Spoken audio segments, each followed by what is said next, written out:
everyone, my name is Miss Overstreet. I'm the librarian at Eastwood Middle School, and I'm here today to read you the first chapter of one of my favorite books, The Last Dragon Slayer.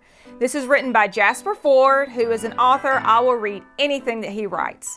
He is one of my all-time favorites. This book is a fantasy book. It is also available to check out on Sora, so you can go check out this book after I finish. So let's have our first chapter. Prologue. Once I was famous. My face was seen on t-shirts, badges, commemorative mugs, and posters. I made front page news, appeared on TV, and was even a special guest on the Yogi Bear daytime TV show. The Daily Clam called me the year's most influential teenager, and I was the Mollusk on Sunday's Woman of the Year. 2 people tried to kill me. I was threatened with jail, had 58 offers of marriage, and was outlawed by King Snod IV. All that and more besides, and in less than a week. My name is Jennifer Strange. Chapter 1. Practical Magic. It looked set to become even hotter by the afternoon, just when the job was becoming more fiddly and needed extra concentration. But the fair weather brought at least one advantage. Dry weather makes magic work better and fly farther. Moisture has a moderating effect on the mystical arts. No sorcerer worth their sparkle ever did productive work in the rain, which probably accounts for why getting showers to start was once considered easy, but getting them to stop was nearly impossible. We hadn't been able to afford a company car for years, so the 3 sorcerers, the Beast, and I were packed into my rust and orange, but mostly rust, Volkswagen for the short journey from Hereford to Denmore. Lady Malgon had insisted on sitting in the passenger seat because that's how it will be, which meant that Wizard Mubin and the well-proportioned Full Price were in the back seat, with the Quark Beast sitting between the 2 of them and panting in the heat. I was driving, which might have been unusual anywhere but here in the Kingdom of Hereford, which was unique in the ununited kingdoms for having driving tests based on maturity, not age. That explained why I'd had a license since I was 13. While some were still failing to make the grade at 40, it was lucky I could. Sorcerers are easily distracted, and letting them drive is about as safe as waving around a chainsaw at full throttle in a crowded nightclub. We had lots to talk about. The job we were driving to, the weather, experimental spells, King Snod's sometimes eccentric ways, but we didn't. Price, Mubin, and Malgon, despite being our best sorcerers, didn't really get along. It wasn't anything personal. Sorcerers are just like that, temperamental and apt to break out into petulant posturing that takes time and energy to smooth over.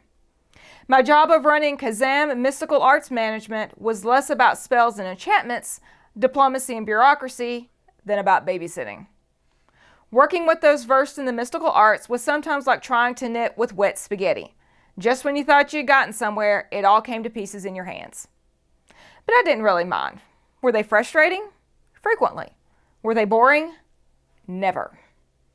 I do wish you wouldn't do that, said Lady Malgon in an aggrieved tone as she shot a disapproving glance at Full Price. He was changing from a human to a walrus and then back again in slow, measured transformations. The Quark Beast was staring at him strangely, and with each transformation, there wafted an unpleasant smell of fish around the small car.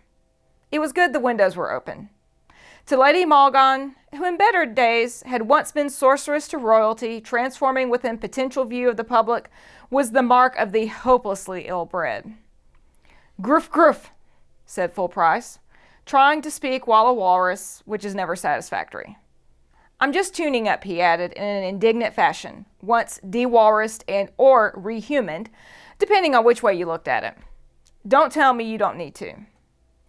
Wizard Mubin and I looked at Lady Malgon, eager to know how she was tuning up.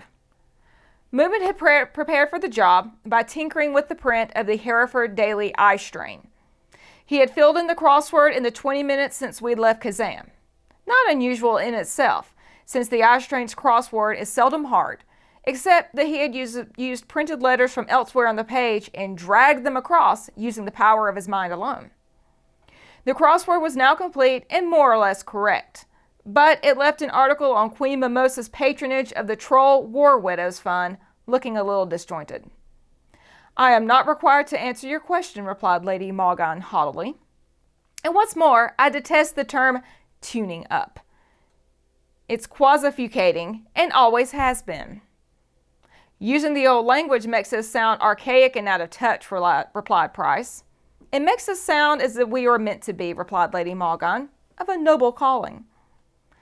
Of a once noble calling, thought Mubin, inadvertently broadcasting his subconscious on an alpha so low even I could sense it. Lady Morgan swiveled in her seat to glare at him. Keep your thoughts to yourself, young man. Mubin thought something to her, but in high alpha, so only she could hear it.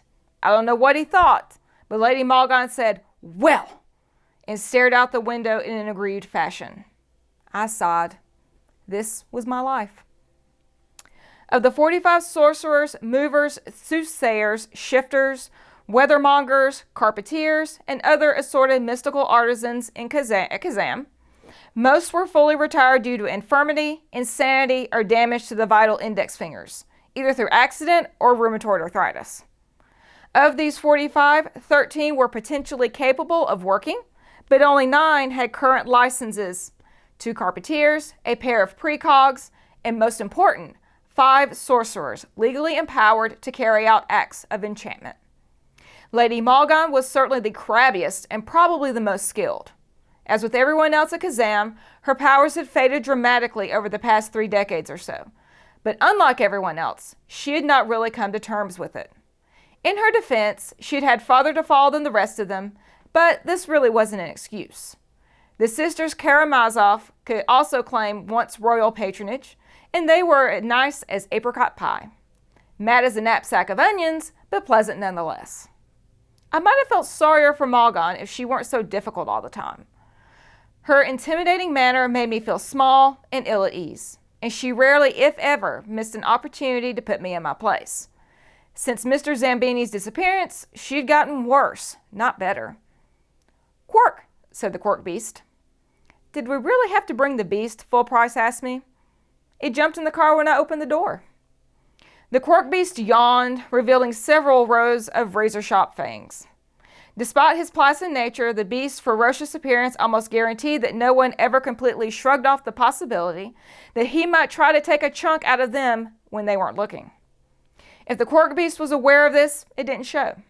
Indeed, he might have been so unaware that he wondered why people always ran away screaming. I would be failing in my duty as acting manager of Kazam, I said, in an attempt to direct the sorcerers away from grumpiness and more in the direction of teamwork, if I didn't mention how important this job is. Mr. Zambini always said that Kazam needed to adapt to survive, and if we get this right, we could possibly tap a lucrative market that we badly need. Humph, said Lady Morgan. We all need to be in tune and ready to hit the ground running, I added. I told Mr. Digby we'd all be finished by 6 this evening. They didn't argue. I think they knew the score well enough. In silent answer, Lady Morgan snapped her fingers, and the Volkswagen's gearbox, which up until that moment had been making an expensive-sounding rumbling noise, suddenly fell silent. If Morgan could replace the gearbox bushings while the engine was running, she was tuned enough for all of them.